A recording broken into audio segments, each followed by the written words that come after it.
Il me semble que nous devons mathématiquement, vu la population de la France à l'époque de Saint-Louis, et vu sa population actuelle et les progressions de génération, nous, nous devrions, si on prend la question au point de vue mathématique, descendre de tous les gens qui vivaient à l'époque de Saint-Louis, y compris Saint-Louis lui-même.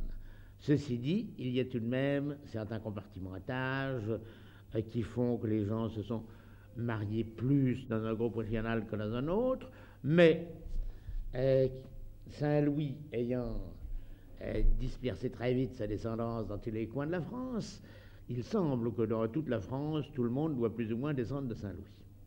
La généalogie, bien sûr, explique l'histoire, mais est-ce que par des travaux généalogiques, on peut tenter une approche de l'histoire? Sûrement, parce que vous voyez des rapports personnels entre des souverains qui changent la couleur de la politique. Regardez la cession de Dunkerque à la France par Charles II.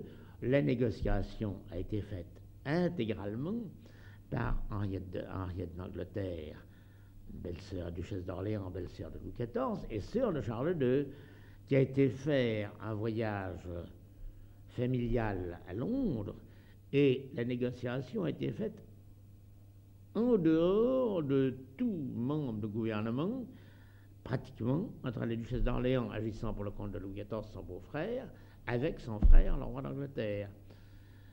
Et bien entendu, on l'avait documenté avec de beaux rapports, seulement il se trouvait que la duchesse d'Orléans détestait Louvois, de sorte que pour qu'elle ne croie pas que Louvois fût dans le coup, Louis XIV avait recopié de sa propre main tous les rapports de Louvois qu'il a confiés à la duchesse d'Orléans.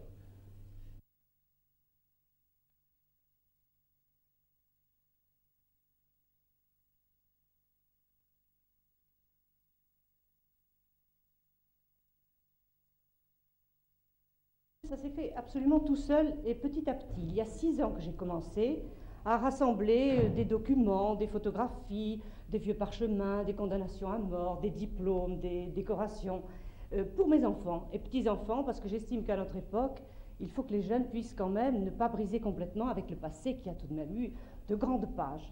Alors j'ai commencé et puis ça a été un engrenage. J'ai écrit, ça grossissait. Et tout de même, à un moment donné, je dis, ça me dépasse un peu, il faut que j'aille voir les centres de généalogie. Je suis donc allée voir M. Dumas de Nantes, qui m'a dit, vous avez fait un travail considérable, mais pour nous, il n'existe pas car il n'est pas classé. Il faut le classer selon la numérotation Sosa-Stradonis, qui est une des meilleures et celle que nous préconisons. Alors, il y avait 3 ans déjà que je travaillais sur mon ouvrage, j'ai tout repris à la base, et ça fait 6 ans maintenant que je mets au point cette numérotation. Et c'est une approche historique en même temps, puisque vous avez découvert dans votre ascendance des personnages célèbres. Oui, et notamment dans ceux de mes petites filles, puisque c'est par l'alliance de mon fils avec Carole Meignier que nous avons trouvé la famille de Saint-Just.